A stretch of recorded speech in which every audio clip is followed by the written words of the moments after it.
So, for this video, I'm going to be discussing whether or not there was ever a man who lived in the woods behind Yost Lake. A good starting point would probably be to explain where Yost Lake is and give some context for the story. Yost Lake is near Stillwater, Oklahoma, although I believe the address for it is the nearby smaller town of Glencoe, Oklahoma. And it was originally set up along a railroad track as a water hole source. It was designed to be a watering hole for the railroad where they could stop for water along their routes years ago. Along this lake is a private community of cabins called Yost Country Club. And it is a private community in the sense that you have to be an owner or a guest of an owner in order to go there. And the Yost Country Club has a swimming area where kids and other folks go to swim during the summertime. Years and years ago, when I was a young child, I actually lived in Stillwater, Oklahoma for a short time. I had a friend whose grandmother owned a cabin out at the lake. And this good friend of mine, we would hang out there several times during the summer. His grandma would take us out there, we'd spend a day. Sometimes I'd stay the night, and it was a blast. This was back when the lake was known for having the water wheel in the swimming area. The water wheel was basically a wooden wheel design, kind of similar to a wooden wheel you might see spinning at a mill or something. You'd get onto the wheel as it was spinning, you'd start walking on it, then running on it, and the wheel would spin under your feet, and when it got going too fast for you, you'd fall off into the water. Some people who I've described that to seem to think that sounds very dangerous, but I don't think any of us ever thought it was dangerous. That was one of the most awesome things about visiting Yost, frankly, for a kid. This lake had playground equipment in the lake. Besides that water wheel, it also had, at the time, way back when, I remember there was kind of a dock out, kind of at the far end of the swimming area, that had a dock where you could dive off in, and then it had a high dive area where you could jump off for doing a high dive. They also had, at the time, they had a metal playground slide in the lake, and they had a milk jug, an empty milk jug, attached to the slide by a rope, and you'd slide the jug up and down with water to pour on the hot slide before you'd slide down it into the water.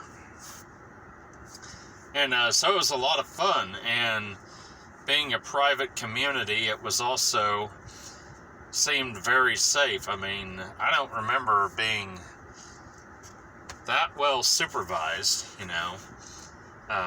All of the kids, their parents kind of let them run around and play. I mean, that's how they did in the 80s anyway, especially a place like that. I mean, it's a small private community. Like I said, one thing I should say about the community, I guess, just for a little context, I believe, although I'm not an expert on their regulations, that one of the requirements to owning a cabin out there is you have to have a full-time residence elsewhere. That's your permanent residence. So this is very much a retreat area. You know, a retreat, summertime place, that sort of thing. South of the residential area of the cabins along the lake is a large field behind the cabins. Quite a ways back in this field is a small set of woods, trees. You might call it a grove. It's not big enough to really be called a forest.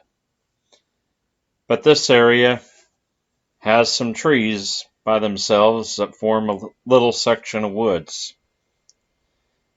One day when I was over there visiting my friend, I said to him, "Why don't we go back and visit the woods sometime?" I don't know exactly how far back they were, but not so far that they seemed insurmountable as far as walking to them. And he warns me, "Oh no, we can't do that." And then he proceeds to tell me the story about how he went back there one day and encountered this hermit who lived back there. So according to my friend, he walked back there one day and encountered this hermit sitting on a chair in the middle of the trees, and the man was holding a gun, a rifle. And my friend was quite nervous about it after encountering the man, quite scared to see this guy by himself holding a gun, looking ragged. Supposedly the hermit asked him who he was, and my friend took off running. And supposedly the hermit shot at him, fired a gunshot at him as he was fleeing across the field and running back toward the cabin. And my friend showed me this little brown spot on the calf of his leg that he claimed was from the bullet whizzing by and grazing his leg as he was running away. I said to my friend that we had to tell his grandma about this, had to tell his grandma what was going on. And he was like, "Oh no, we can't tell grandma. I don't want her to go back there. I don't want her to get hurt."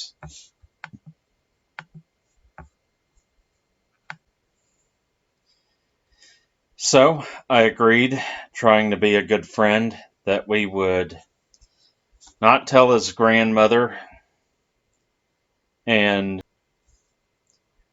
it's kind of one of those things. As the years have gone on, I've wondered, was that really true what he told me? I mean, I did see him some after that. We're out of touch now. Been out of touch for a long time. You know how it is. You lose touch with some friends over the years, but for what it's worth, my friend never recanted the story, never told me, "Oh, I made that up," never told me, "Oh, I fooled you, you actually believe that," nothing like that. So he acted like it was true. He showed me some evidence in this little spot on his leg. I don't know that was really a gunshot wound. Could have been from bumping into something, could have been a birthmark, who knows. Looking back on it, if you're to ask me what I think now, I'm inclined to believe it's not a true story. I don't know why my friend would make it up. I don't know.